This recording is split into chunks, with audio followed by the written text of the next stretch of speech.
Hello नमस्ते साथीहरु, तपाईलाई new tech support Nepali technical च्यानलमा स्वागत छ र तपाईले स्क्रिनमा प्रिभ्यू भिडियो हेरिसक्नु भएको छ। एकदम थोरै फोटोमा हामीले चाहिँ फोटो बिट ट्रान्जिसन बनाउन सकिन्छ। तपाईले पनि यसरी नै आफ्नो फोटोहरु थोरै फोटोहरु युज गरेर फोटो बिट ट्रान्जिसन बनाउन चाहनुहुन्छ भने तपाईले यो भिडियोलाई स्किप नगरिकन अन्तिमसम्म हेर्नु होला। र सबभन्दा पहिले यसको लागि हामीलाई चाहिने भनेको 4 वटा फोटो मात्रै रहेको छ, तर भिडियो चाहिँ कम्प्लिट हेर्नु पर्ने हुन्छ ताकि तपाईहरुले हरेक स्टेप मज्जाले बुझ्न सक्नुहुनेछ। यसको लागि तपाईले आफ्नो फोनमा क्यापकट एप इन्स्टल गर्नु होला। क्यापकट एप तपाईहरुले प्ले स्टोरबाट सजिलैसँग डाउनलोड गर्न सक्नुहुनेछ र तपाईले यसलाई इन्स्टल गरिसकेपछि यसलाई ओपन गर्नु होला। र तपाईहरुले यस्तै भिडियो हेर्न चाहनुहुन्छ भने च्यानललाई सब्स्क्राइब गर्न नबिर्सनु होला र छेउमा रहेको बेल आइकन दबाएर नोटिफिकेसनलाई अलमा राखिदिनु भयो भने तपाईले यस्तो ट्रेनिङ भिडियोको सबभन्दा पहिले नोटिफिकेसन पाउन सक्नुहुनेछ। सबभन्दा पहिले तपाईले यहाँ न्यू प्रोजेक्टमा क्लिक गर्नु होला। न्यू प्रोजेक्टमा क्लिक गरिसकेपछि अहिले तपाई भिडियोजमा हुनुहुन्छ भने सुरु तपाई यहाँ फोटोजमा आउनुपर्ने हुन्छ। फोटोजमा आइसकेपछि तपाई यहाँ एल्बममा तपाईले क्लिक गर्नु होला र तपाईको फोटो कुन एल्बममा रहेको छ त्यो एल्बम तपाई जानुपर्ने हुन्छ। जस्तै मेरो फोटोहरु यहाँ रहेको छ, म तपाईहरुलाई देखाउँछु। यहाँको फोटो तपाईहरुलाई कुन फोटो तपाईहरुको फोल्डरमा मन पर्छ, जस्तै तपाईले आफ्नो साथीको वा मोडेलको फोटो सिलेक्ट गर्न सक्नुहुनेछ। जस्तै म यहाँ केही मोडेलहरुको फोटो सिलेक्ट गरेर तपाईहरुलाई देखाउँछु। तपाईहरुले जसको पनि युज गर्न सक्नुहुन्छ फोटोको लागि। ओके, तपाईहरुले हेर्न सक्नुहुन्छ म चाहिँ यहाँ केही मोडेलको फोटो 4 वटा सिलेक्ट गर्न गएको छु। तपाईहरुलाई पनि कुन फोटो मन पर्छ त्यो अनुसार तपाईले 4 वटा फोटोलाई सिलेक्ट गर्नु होला।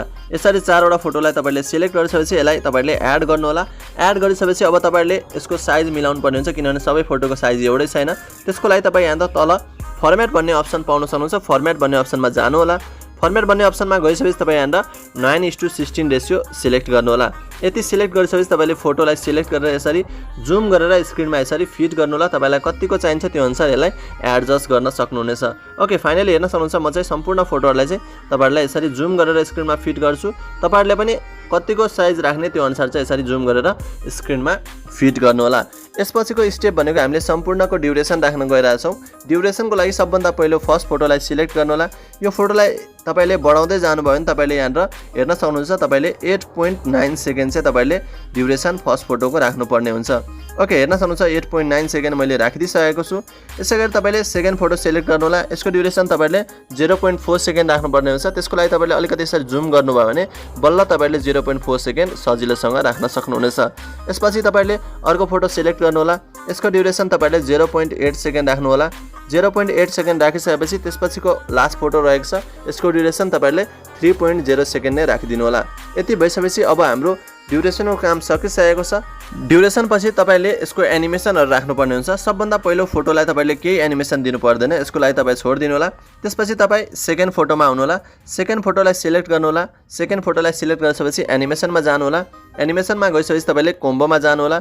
कोम्बोमा गइसकेपछि तपाई यहाँ बाउन्स टु भन्ने तपाईले एनिमेसन पाउन सक्नुहुन्छ। म तपाईलाई यहाँ देखाउँछु बाउन्स टु कहाँ रहेको छ। यहाँनेर रहेको छ। तपाईले बाउन्स टु चाहिँ सिलेक्ट गर्नु होला। यसपछि तुरुन्तै तपाई ब्याक नगरिकन अर्को फोटो सिलेक्ट गर्नु होला र यसको लागि तपाईले सो इन एनिमेसन दिनुपर्ने हुन्छ। हेर्न सक्नुहुन्छ सो इन भन्ने एनिमेसन यहाँनेर रहेको छ। तपाईले यसको लागि सो इन दिनु होला र तुरुन्तै तपाईले लास्ट फोटोलाई सिलेक्ट गर्नु होला र तपाई यहाँनेर लास्टमा आउनुभयो भने तपाईले उबल भन्ने एनिमेसन पाउन सक्नुहुन्छ। यसको लागि तपाईले उबल भन्ने एनिमेसन दिनु होला। यति भइसकेपछि हाम्रो एनिमेसनको काम पनि सकिसकेको छ। अब यहाँ मेन भनेको हामीले इफेक्ट राख्नुपर्ने हुन्छ, किनभने यहाँ इफेक्टको एकदम रोल रहेको छ। इफेक्टको लागि तपाईँ सबभन्दा स्टार्ट पोजिसनमा आउनु होला। स्टार्टिङ पोजिसनमा तपाईँ आइसकेपछि यहाँ इफेक्टमा जानु होला। इफेक्टमा गइसकेपछि तपाईँ यहाँ भिडियो इफेक्टमा जानु होला र भिडियो इफेक्टमा गइसकेपछि तपाईँ यहाँ बेसिक भन्ने यहाँ आउन सक्नुहुन्छ। बेसिकमा आइसकेपछि तपाईँ यहाँ सेक भन्ने पाउन सक्नुहुन्छ। सेक यहाँ रहेको छ। सेक लिनु होला र यसलाई ओके गर्नु होला। यसपछि यो सेकलाई तपाईले यो फर्स्ट फोटोको अन्तिमसम्म पुर्याउनु होला, यानी कि फर्स्ट फोटोभरि तपाईले सेक इफेक्ट दिनु होला। यसपछि फेरि तपाईँ स्टार्टिङ पोजिसनमा आउनु होला। स्टार्टिङ पोजिसनमा आइसकेपछि फेरि तपाईँ यहाँ इफेक्टमा आउनु होला। इफेक्टमा आइसकेपछि भिडियो इफेक्टमा आउनु होला र भिडियो इफेक्टमा आइसकेपछि तपाईँ यहाँ अब चाहिँ मुडमा आउनुपर्ने हुन्छ। मुडमा तपाईहरु आइसकेपछि यहाँ सुरुमा कोलिजन स्पार्क लिनुपर्ने हुन्छ। सुरुमा तपाईहरुले कोलिजन स्पार्क लिनु होला। कोलिजन स्पार्क लिइसकेपछि हेर्न सक्नुहुन्छ कोलिजन स्पार्क अलिकति यहाँसम्म पुर्याइदिनु होला। यहाँसम्म पुर्याइसकेपछि हेर्न सक्नुहुन्छ यतिको पुर्याइदिनु होला। त्यसपछि तपाईँ कोलिजन स्पार्कको अन्तिममा आउनु होला र त्यसपछि फेरि तपाईँ भिडियो इफेक्टमा आउनु होला र फेरि तपाईँ मुडमा तपाईले यहाँ मेटियोर भन्ने पाउन सक्नुहुन्छ। मेटियोर सिलेक्ट गर्नु होला। यति भइसकेपछि तपाईले अब हाम्रो फर्स्ट फोटोको लागि चाहिँ इफेक्ट भइसकेको छ। अब तपाईहरु यहाँ यसको लागि फर्स्ट फोटोको लागि एउटा अझै मेन इफेक्ट रहेको छ। त्यो इफेक्ट तपाईहरुले राख्नको लागि तपाई फेरि यहाँ स्टार्टिङ पोजिसनमा आउनु होला। यहाँ तपाई इफेक्टमा जानु होला।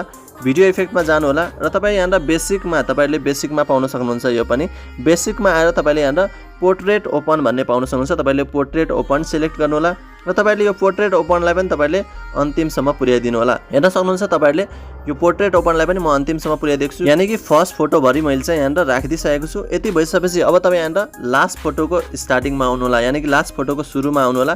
लास्ट फोटोको सुरुमा यहाँ यतिको आउनु होला। यहाँ आइसकेपछि तपाईँ यहाँ फेरि यहाँ इफेक्टमा जानु होला, भिडियो इफेक्टमा जानु होला। भिडियो इफेक्टमा गइसकेपछि तपाईँ यहाँ मुडमा आउनु होला। मुडमा तपाईँ आइसकेपछि यहाँ मेच्योर भन्ने पाउन सक्नुहुन्छ। तपाईले मेच्योर सिलेक्ट गर्नु होला र फाइनली हाम्रो इफेक्टको काम पनि सकिसकेको छ। अब तपाईहरुलाई म ब्याकग्राउन्ड म्युजिक एड गरेर देखाउँछु र ब्याकग्राउन्ड म्युजिक अनुसार हाम्रो बिटहरु मिलेको छ कि छैन भनेर तपाईहरुलाई म देखाउँछु। यसको लागि तपाई स्टार्टिङ पोजिसनमा आउनु होला, एड अडियोमा जानु होला। एड अडियोमा गइसकेपछि एक्सट्र्याक्टेडमा जानु होला। एक्सट्र्याक्टेडमा गइसकेपछि तपाईहरुलाई म एउटा भिडियोको डाउनलोड लिंक यो भिडियोको तल डिस्क्रिप्सनमा दिनेछु। तपाईहरुले यो भिडियो कम्प्लिट हेरिसकेपछि त्यो भिडियोलाई डाउनलोड गर्नु होला। डाउनलोड गरिसकेपछि तपाईले यहाँ सिलेक्ट गर्नुपर्ने हुन्छ। यहाँ तपाईले त्यो भिडियोलाई सिलेक्ट गर्नु होला र तपाईले इम्पोर्ट साउन्ड अन्ली गर्नुभयो भने तपाईको त्यो भिडियोको साउन्ड चाहिँ इम्पोर्ट हुनेछ। हेर्न सक्नुहुन्छ हाम्रो फोटो जहाँसम्म रहेको छ हाम्रो साउन्ड बिट पनि त्यहीसम्म रहेको छ। ओके, म फाइनली तपाईहरुलाई यहाँ थोरै थोरै प्ले गरेर देखाउँछु ताकि तपाईहरुले फाइनल रिजल्ट देख्न सक्नुहुनेछ। हेर्न सक्नुहुन्छ यस्तो टाइपको रहेको छ। यहाँदेखि तपाईले मेन इफेक्ट देख्न सक्नुहुनेछ। हेर्न सक्नुहुन्छ। ओके, वाउ, फाइनली हाम्रो फोटो बिट ट्रान्जिसन रेडी भइसक्यो। फाइनली तपाईहरुले पनि थोरै फोटोहरु युज गरेर चाहिँ ट्रान्जिसन बनाउन चाहनुहुन्छ भने यो भिडियोलाई अवश्य पनि हेर्नु होला कम्प्लिटली र तपाईहरुको साथीहरुमा चाहिँ यो भिडियोलाई सक्दो शेयर गरिदिनु होला र भिडियो मन परेमा अवश्य पनि एक लाइक गरिदिनु होला। फाइनली यो भिडियोलाई आफ्नो फोनमा सेभ गर्नलाई यहाँ माथि एरोमा क्लिक गर्नु होला। एरोमा क्लिक गर्ने बित्तिकै तपाईको यो भिडियो फोनमा सेभ हुनेछ र आउने दिनमा यस्तै ट्रेनिङ ट्युटोरियल लिएर अवश्य पनि आउनेछु। अहिलेलाई बाइ बाइ।